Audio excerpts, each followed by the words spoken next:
I talk to literally hundreds of SAT students, and one of the most common issues I hear is not being able to figure out that dang grammar section on the SAT.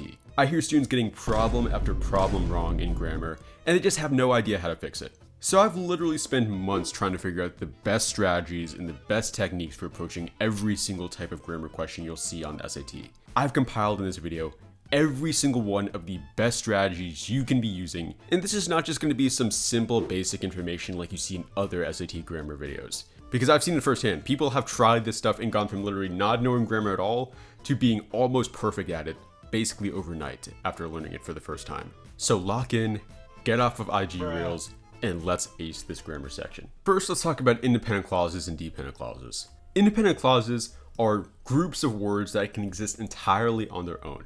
Like if you have an independent clause, you can follow it up with a period. You do not need anything else in the sentence. An example of this is the sentence above. Jean went to the store. I don't need any other information for that to be a fully complete sentence, so therefore it's an independent clause. But how do you actually know something is an independent clause? It must follow these three rules. First, it has to have a subject in it. A subject is a thing that does the action of the sentence. For example, in that one above, John is the subject of it. John is the one that goes to the store. Second, you have to make sure that the sentence does have a main verb in it. Now, the big thing with main verbs is that they cannot do any of the three following things. They cannot start with the word to, they cannot start with the word that, and they cannot end with ing. So if a verb does any of these three things, it is not a main verb. Keep that in mind. And you do need a main verb in order for it to be an independent clause. The final thing is making sure that it does not begin with a wasabi word.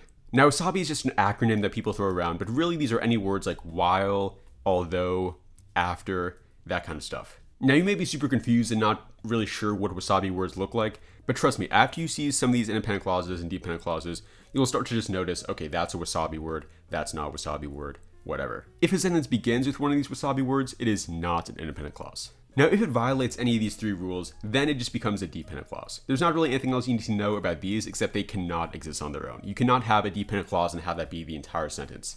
An example of this is this thing above here. After the TikTok Riz party. This is a dependent clause because we need something after this. We need to know what happens after the TikTok Riz party. It's like they're kind of leaving us in suspense, and therefore we need something else to finish off the sentence. That's typically something you'll see in dependent clauses. But why does any of this matter? Because you need different things to separate independent clauses from each other versus an independent clause and dependent clause. The three main things that can separate two independent clauses are either just a period, a semicolon, or a comma followed by a fanboys word.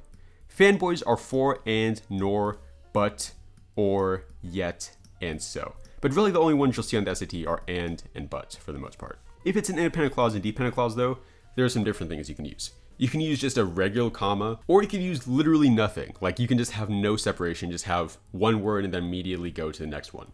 And then this is a little bit not common, but you can also use a colon, just like a regular colon to separate these two. Let's look at this sentence. By scrolling through months of TikTok analytics, a group of researchers tracked how long viral memes usually stay popular. Commenters had previously thought the Skibbity Riz trend would be dead by summer, claiming that would be irrelevant by that blank. Its non-stop remixes suggest otherwise. So really all we need to look at is this second sentence starting here. We're just trying to check, is this thing before the blank an independent clause, and is the thing after the blank an independent clause? And then we can use that to determine which answer choice it must be. Commenters had previously thought, okay, so commenters must be the subject. So that's the first rule down. They had previously thought, thought, it does not begin with to, that, it also does not end in ing, so therefore the second rule is also down. And then finally, does it start with a wasabi word? No, like commenters is not a wasabi word. There's nothing to indicate that is, so therefore it follows all three things. So therefore this first part must be an independent clause. Now let's look at the second part. Its non-stop remixes suggest otherwise. So its non-stop remixes, that's the subject. Suggest, that's the main verb, and it does not begin with a wasabi word again. So keep in mind, the length literally does not matter at all for determining whether it's an independent clause or dependent clause. It can be the shortest sentence you could possibly imagine and still be an independent clause. Or it could be an egregiously long sentence and be a dependent clause. Like, it has no bearing at all. So if you're using that as a way to determine it, just stop. Okay, so it's an independent clause followed by an independent clause.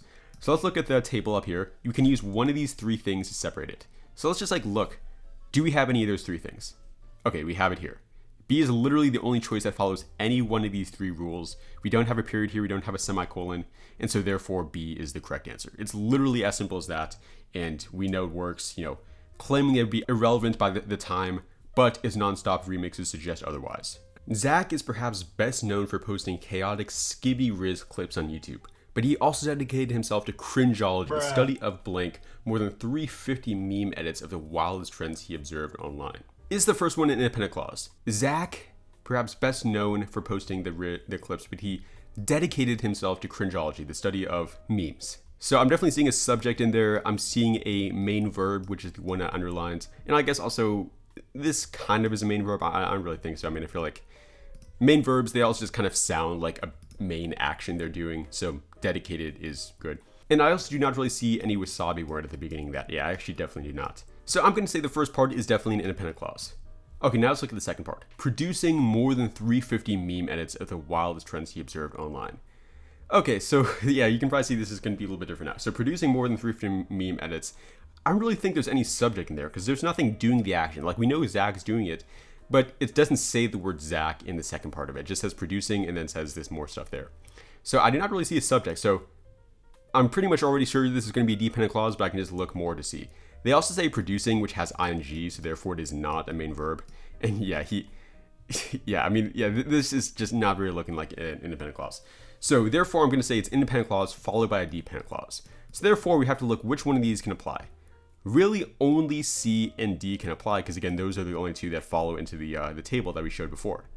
Now between C and D, it looks a little bit hard, but whenever there's ing in the verb after the subject, you typically use the one with the comma. So that's how you decide it there. I know it's a little bit hard though. You might have to get used to that rule. More times than not, it's going to be D.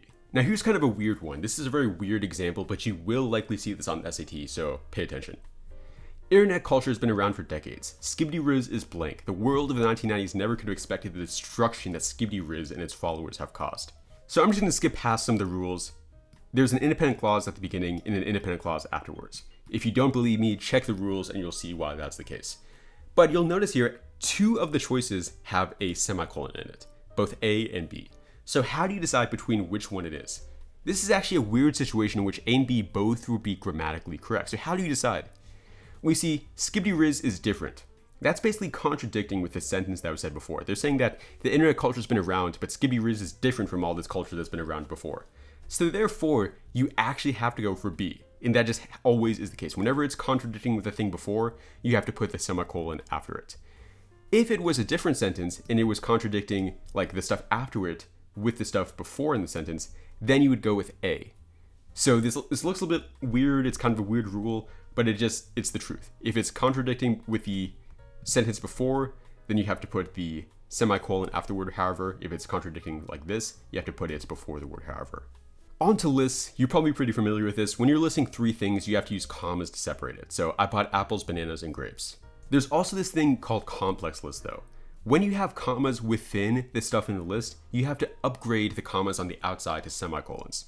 So you can see here, our itinerary included visiting Rome, Italy, Barcelona, Spain, and Athens, Greece. The three things in this list are Rome, Italy, Barcelona, Spain, and Athens, Greece. Since there are these three different things and they each have a comma within it, you have to use a semicolon rather than a comma to separate the three.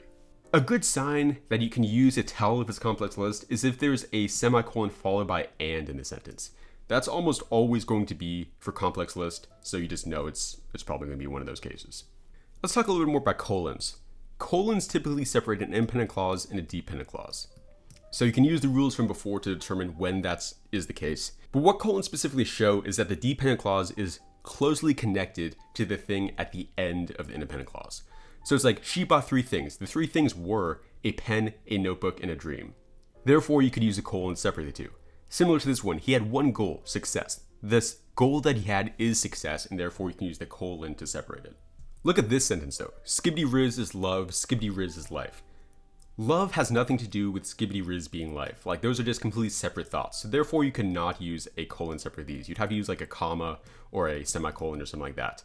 By the way, I should probably mention the whole reason I'm even making this video is to use in my free community Gamify SAT. What this is the first SAT prep community built for gamers. You can find a bunch of cool resources in it, including a course on exactly this with a bunch of practice problems you can use to test out your grammar skill. We also have courses on reading passage questions, Desmos questions, and a bunch of other stuff you might need if you want to improve on the SAT. A lot of our free stuff is better than most people's paid SAT resources, and I know this because I have paid SAT resources too, and some of the free stuff is literally better. If you're watching this video the day it's released, we're also currently doing a challenge where you can win free SAT tutoring with me in this community. Check it out if you haven't yet. Now let's look at unnecessary information. This stuff is honestly a lot easier than most people think, so just focus and you'll be fine. In sentences, you'll often see information separated by either commas or dashes. When it's like this, it oftentimes is unnecessary information. Unnecessary information is information you can completely eliminate and have the sentence still make full grammatical sense and logical sense too. So like, look at these examples. Dr. Robert is a new and better man. Some people think you should put commas before and after Robert. But think about this. If this is the case, you should be able to eliminate Robert and have the sentence fully make sense. Doctor is a new and better man. That first of all does not grammatically make sense. You'd have to say the doctor is a new and better man. But even more than that, it just isn't logical. Like, which doctor are we talking about? We have to have the word Robert in there, so therefore Robert is necessary information. Artist Francisco Rutini has created over 10 billion paintings. Similar thing, if you eliminate Francisco Rutini, it just says artist has created over 10 billion paintings. Which artist are we talking about? Therefore you need this information in there. And finally, Skibbity Rizzler, Quandale Dingle has struck again. Same thing as before. If we just say Skibbity Rizzler has struck again, we need to know which Skibbity Rizzler was it. But look at this example. My dog, the one that hates baths, jumped into the lake. We say my dog, so therefore we do know which dog it is, and even if we eliminate this, we still know that it's my dog. So therefore this is unnecessary information because you do not logically need it for the sentence to make sense. Or this, Skibbity Riz is, no joke, one of the best things to happen to Western civilization since the creation of the light bulb. No joke is not needed for the sentence to make sense. You can still just say Skibbity Riz is one of the best things. Therefore, it is unnecessary information. Look at this really hard example though. The man who organized the TikTok Riz party is found at a Waffle House this morning. A lot of people think you should say the man who organized the TikTok Riz party was found at Waffle House this morning. But think about it. If you eliminate this whole thing, it just says the man was found at Waffle House this morning. We do not know which man it was, so therefore you need this part about the TikTok Riz party to identify who the man is. Therefore, it is necessary information here. Now, if that part did not make sense to you, rewatch this video a couple of times and see if you can start to get the trend, because some people struggle with this for the first time, but it's not like a huge issue for most people. Verbs. This is a lot of grammar questions on the SAT. So if you can get verb questions right all the time, you'll basically be dominating the grammar section most times. But before we even get to this, let me just explain to you a simple rule. The doctor walks. This sentence makes full, complete sense. The doctor walks. But it would sound kind of weird if I said the doctor walk. Like, that kind of sounds wrong if you're an English speaker. So what I'm trying to show here is that for verbs, they have to match the subject that they're talking about. If you say doctor, you're only talking about one singular doctor. So therefore you need to use a verb like walks. Walks is a singular verb. And you might just be like super confused now because I'm sure you've probably been told your whole life that S always means plural. But that's actually not the case for verbs. It's actually the exact opposite of nouns. For a noun, if you have the letter S at the end, it's plural. But for a verb, if you have the letter S at the end, it's singular. It's just the exact opposite. I don't know why they made it this way, but they did, and this is what we have to deal with. Shout out to the makers of the English language. But believe it or not, this is actually a cheat code for the SAT verb section, because anytime you see a verb ending with S, you just know it's got to be talking about only one person. It cannot be talking about multiple persons, or multiple things, or multiple of anything. Introducing the singular plural rule. On the SAT, there can always only be one correct answer, so if you know that 3 of the choices are in one way, the one that's different must be the correct answer. Look at this. Occurs is singular for the reason we just showed before. But all these other ones do not have S at the end, so therefore they all are plural. So since all these are plural, and this is the only singular one, you basically know that the SAT must be having the first one as the correct answer, so A is right.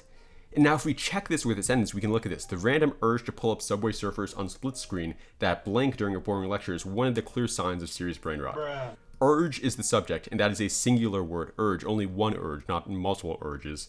So therefore, occurs is the right verb. But we did not even need to use that actual logical rule, since we just were able to use the odd one out rule. This one's singular because you look at is, not underlying, so is ends with S, so therefore that's singular. This is plural because it does not end in S, and this is again singular because has ends in S. So therefore, the plural one must be the right answer because it's the odd one out. If we check this, social media feeds, the endless stream of fan edits, POV clips, and delulu dating advice a person scrolls through blank. These are 3 different things, therefore it must be multiple, plural, that must be the correct answer. This is going to be a common trend. Oftentimes the only thing people mess up with this is getting confused about which verb to look at. You always just look at the first verb being listed. But unfortunately, it's not that simple. There's also a rule with main verbs. So if you remember before, we talked about how with main verbs, if they start with to, if they start with that, or if they have ing at the end, it is not a main verb. And so you can use a similar thing as the singular plural rule to figure out stuff with main verbs. Which choice completes the text? Enter, to enter, having entered, entering. Ing, to, therefore A is the correct answer. All of these are not main verbs. The way you can also logically check this if you want to check it is that every sentence essentially needs a main verb. Like that's just kind of a rule of grammar. So to survive when homework is overwhelming, students with severe doom scrolling brain rot enter a kind of autopilot state known as infinite scroll. You can also just think like logically, brain rot to enter a kind of autopilot state known as infinite scroll, having entered a kind of autopilot state known as infinite scroll, entering, all of those just kind of sound wrong. I can't really explain why, but if you just speak a lot of English, I guess, you can kind of see just that sounds a little bit wrong. But really, if you don't want to worry about all that, just use the rule about the odd one out and you'll pretty much get it right every single time still. Let's try this one now. Collapses, collapse, collapsing, collapse. Okay, so you might be really confused now, but think about this. These first 2 ones are both main verbs, and this last one also is a main verb. Therefore, the not main verb one is the correct answer for a similar reason as what we said before. Many students report their focus rapidly collapsing the moment side by side Subway Surfers gameplay pops on their screen. Bruh. Yep, you don't need a main verb there because pops already is a main verb, so therefore we can use a non-main verb one here. Oh, and report is also a main verb. Now I know what you might be thinking, how do you know whether you use the singular plural rule or the main verb rule? Basically, you just want to look to see if one of the choices is a non-main verb. Typically, if there's one that's non-main verb, it's going to be based off of main verbs. If that is not the case, oftentimes it's going to be singular or plural. And you can also check that just by seeing, is there a singular and a plural version of the same verb in there? The final thing it can be, though, is a verb tense question. These, there's not really any special rule for, you just have to understand how verb tenses work. And it's actually pretty simple. You can look at it like this. Every verb can either be present tense, past tense, or future tense. And sure, there are other like broken down versions of each of these 3, but these are the 3 main ones, and these are the 3 main you need to be familiar with for the SAT. If something is present tense, it's happening right now. Today, every day, currently. If it's past tense, it happened in the past, obviously. Yesterday, last year, once in 2020. If it's future tense, it will happen in the future. Tomorrow, next week. For these, you just need to use the context of the sentence to figure out which verb it has to be. You typically know that's a verb tense question because one of the choices is will. That's like a very common rule. If it's will in one of the choices, it's probably going to be verb tense. So you should just skip over the other 2 and immediately go to verb tense. NPC live streams are a kind of TikTok brain rot in which creators repeat short phrases and robotic gestures whenever viewers send virtual gifs. You blink more about how this trend affects people's attention spans in a later chapter. Bruh. They say it will happen in a later chapter. Therefore, it'll happen in the future, so you must use will. Messages in a chaotic group chat appear increasingly fast until they blank a level of pure nonsense, at which point everyone finally mutes the conversation. It's not saying that this pure nonsense happens in the future, it's saying that this can happen at any moment. Therefore, the present tense one will likely be the answer. Let me just mention had real quick. A lot of people get really confused about this, but had essentially means happening in the past before the past. By the time the lecture started, my attention span had already been cooked by Subway Surfers. So it's saying that the lecture started in the past. You know this because it has ed at the end of the verb. But then it says my attention span had already been cooked. So therefore, it happened even before that. So the lecture started in the past, but this happened in the past even before the lecture started. So like if the lecture started 1 minute ago, this happened like 2 minutes ago. Therefore, you have to use had. Had essentially shows this dynamic when something happens in the past even before this other thing that happened. Let me just take this moment to remind you to subscribe to the channel. We've had some crazy growth these past few months, but we're just trying to get to 20K before December, and that would really be my favorite Christmas present. Modifiers. Most people think these questions are extremely difficult. They are pretty difficult, but they're not too bad. Essentially, you're going to see these situations where there's a comma and there's something before and after it. The thing that's after the comma must fully match the exact style of the thing before it. Here's how this might look. Even though AI chatbots are free, fast, and available 24/7, blank, they sometimes create incorrect information. So look at this, free, fast, and available 24/7. What is that talking about? That's talking about an AI chatbot. The teachers are not free, fast, and available 24/7. The concerns are not free, fast, and available 24/7. The AI chatbots are free, fast, and available 24/7. Therefore, the immediate thing that begins the thing in the blank must be AI chatbots. You can't begin with all this other stuff for that exact reason. And the best way to answer these questions is looking at it exactly like that. Just think, are teachers free, fast, and available 24/7? Are concerns like that? No. Therefore, you have to go with D. Pronouns. Pronouns are just words that are used in place of nouns. So for example, if I say John went to the store, I can also say in a later sentence, he got milk. I'm using he as a replacement for the word John. I don't want to have to say John every single sentence, otherwise I would just be saying John went to the store, John got milk, John got eggs, John went home afterwards. That just sounds kind of redundant and weird. All pronouns can either be singular or plural. Singular pronouns are stuff like he, she, it. Plural ones are stuff like they, us, we. Really, you just kind of have to memorize this, but after you see a lot of practice questions, it will start becoming easier and easier. And you can also use this example. The antecedent is the word that the pronoun is essentially replacing. So let's look at this problem. When a certain form of online brain rot, hour-long TikTok live streams and endless reaction stitches are two well-known examples, takes over a platform, blank of a small number of creators posting non-stop. So the antecedent here is form of online brain rot. That's a singular term because we just say form and not forms. Therefore, we need a singular pronoun. A and B are just immediately out. So it's gotta be C or D. So how do you decide between these two? Well, you have to look at this following table here. You see, you can use different pronouns depending on its role in the sentence. For example, if it's acting as an object, meaning it is receiving some kind of action, you have to use a pronoun like him, whereas if it does the action itself, you use a pronoun like he. Look at, for example, she runs fast versus the teacher praised him. You can kind of see like this is receiving the action here, and this is doing the action up top. So think, is this receiving or doing? Well, it's saying the certain form of online brain rot, it often consists of a small number of creators. You know, the brain rot is the thing doing the action, so therefore it has to be C. D would be if it was the object. There is also possessive pronouns where basically it shows ownership. So it's like my, mine. You're probably pretty familiar with this. My book is very good. Our song is very good. That kind of stuff. When they were first added to the school slideshow presentations, looping Subway Surfers clips under the notes were met with a lot of backlash. One frustrated teacher wrote an email to the principal saying she considered blank distracting and completely unnecessary additions. So the antecedent here is the Subway Surfer clips. Therefore, we need a plural pronoun. So therefore, we just immediately know B, C, and D cannot be it because those are all singular. A is the only one that's actually plural. It also follows the object rule. Them is one of the objective ones. Finally, best for last, possession. This is actually pretty easy. A lot of people think this is really hard, but it's not too bad. What possession shows is when something owns something else. So if I said John's book, John is the person who owns the book. And to show that, you can use this thing with an S and an apostrophe. But you see, there's two different versions of it. It can either be apostrophe S or S apostrophe. So which one do you use when? Well, it's actually very simple. Whenever it's singular, you want to use the apostrophe followed by S. Whenever it's plural, you want to use the S followed by the apostrophe. So I could say John's, and that would be perfectly right, apostrophe S, because that is singular, there's only one John.